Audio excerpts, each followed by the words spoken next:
Forbidden knowledge once polluted the desert thousands of years ago, but was successfully repelled thanks to King Deshret's self-sacrifice, and Greater Lord Rukkhadevata nearly exhausting her power.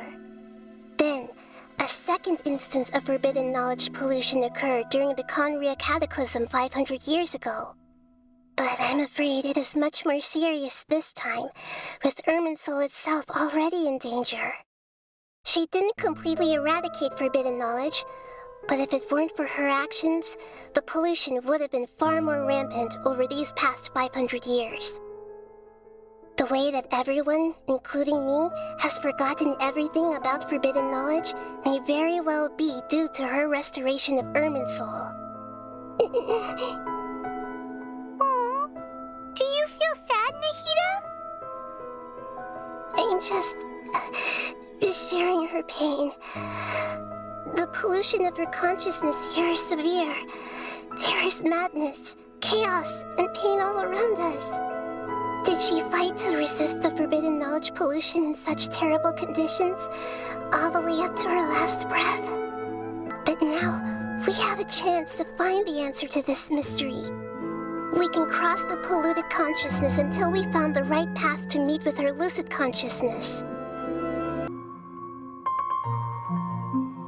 We changed direction. Are we still going the right way, Nahida? Judging from the current route, the boat of consciousness will soon take us out of here.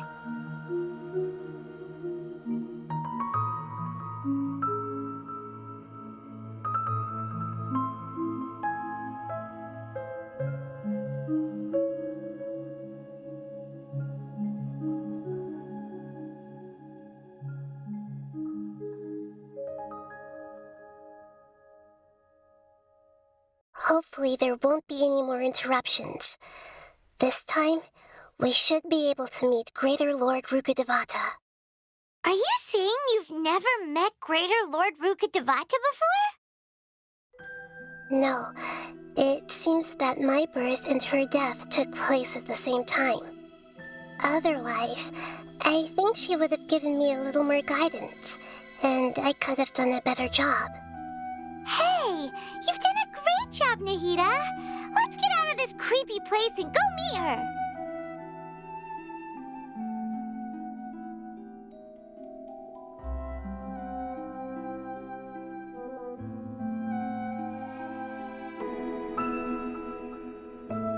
Well, this is the place. The one standing over there is... Is that me?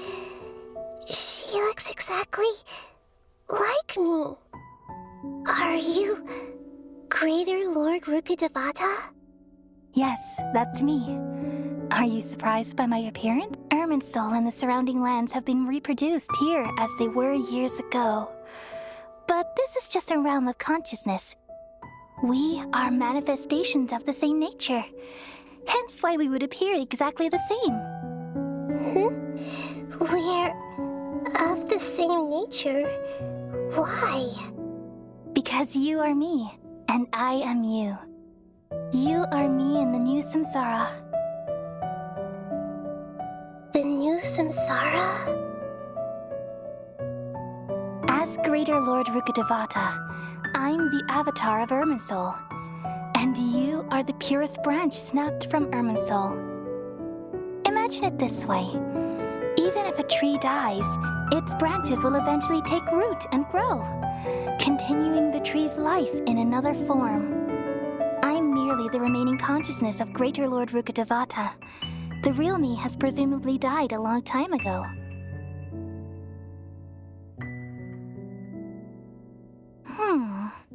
Judging from your appearance, I've probably been dead for 500 years. But you're finally here.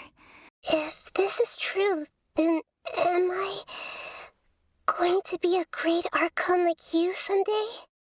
Though we share the same nature, our fates are bound to be different. All things have their own fate. When a branch grows into a mature tree, it won't be the same as the original tree. That's why fate is the ultimate knowledge, isn't it? That's a great insight. Yes, very good. It's also precisely why you won't become like me. Really? But perhaps you may become an even greater Archon than I. I already see a determination in you that I didn't possess in my time, and the future that it leads you to will be yours alone, along with the blessings from your past experiences. Thank you.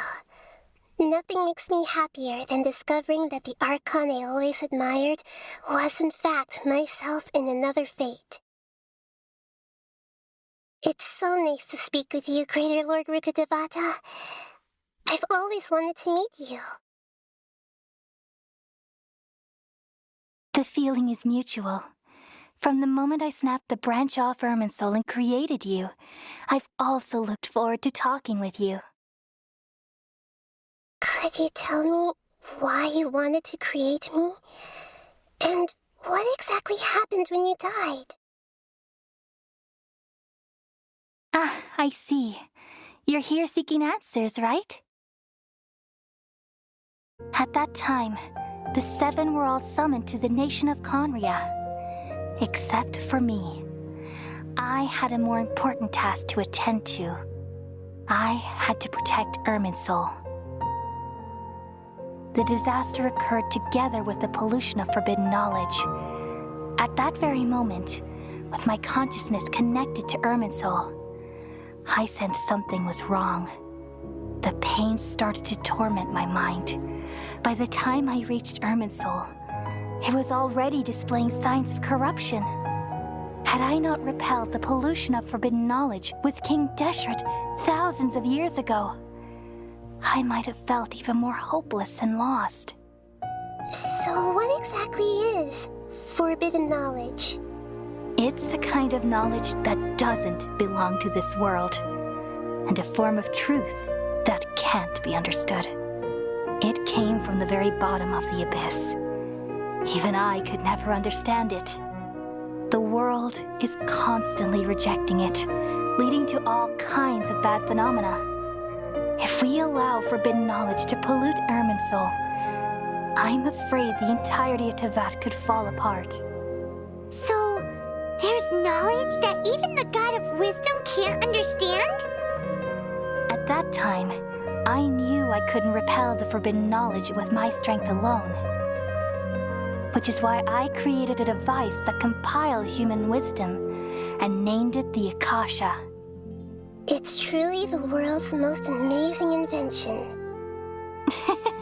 Thank you. For a long time, I thought dreams were the fruit of human wisdom.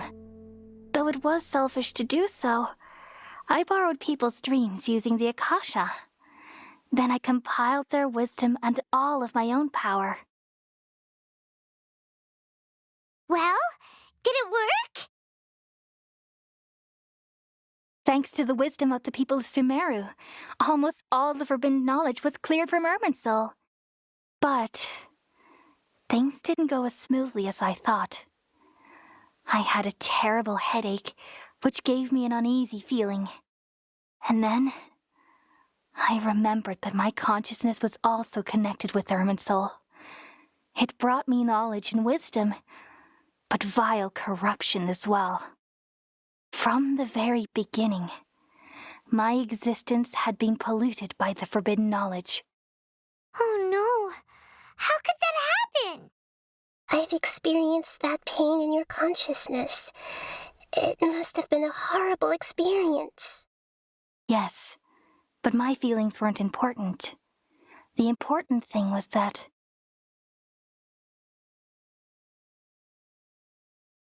even if I died, my existence and everything related to me would continue to exist in Irminsul as memories and knowledge, meaning that the forbidden knowledge couldn't ever be permanently eradicated. And there's no way for me to eliminate myself. It would be a sort of paradox. So, I took the purest branch of Irminsul as my incarnation in the next samsara and left a trail of clues.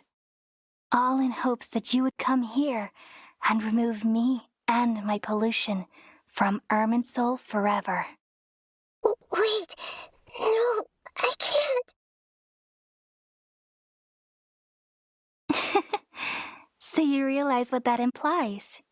You are very smart indeed. Irminsul has all the knowledge and memories of this world. And as you've realized just now, removing me from Irminsul means I essentially will never have existed in this world. But this is the only way to save Irminsul. People love you so much, and they've missed you so much over the past 500 years. I am exactly the same. So how can we just forget you like this? Is there really no other way? There must be something else I can do. You're the god of wisdom, Booer. You should know that there is no other way. But this is so cruel. I don't want to forget you. No need to feel so sad, Booer. As someone who delights in wisdom, you should feel joy at finally finding the answer. These are the words in their entirety, the answer you've been seeking all along. Let the world completely forget me.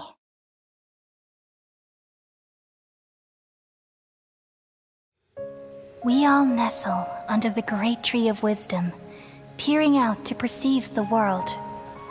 From the earth and from the rain, we perceive its wonders, until we become a white bird to perch atop a branch, and finally snap off the most important leaf. Once upon a time, I alone dreamed in this world.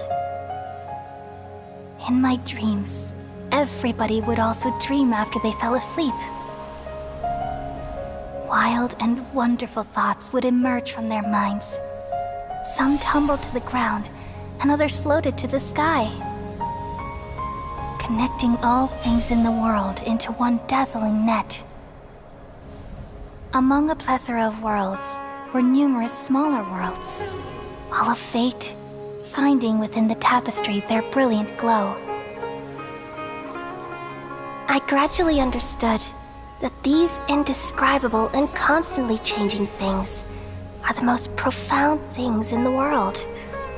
Only they can completely repel the madness. Only dreams can awaken consciousness from the deepest darkness.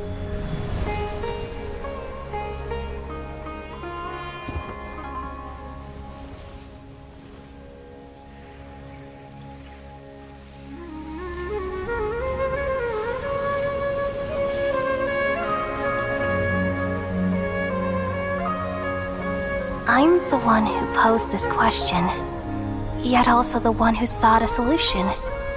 Saving the world with the dreams of the people used to be my answer. And now, you've also found your own answer, and I shall return all the dreams to the people.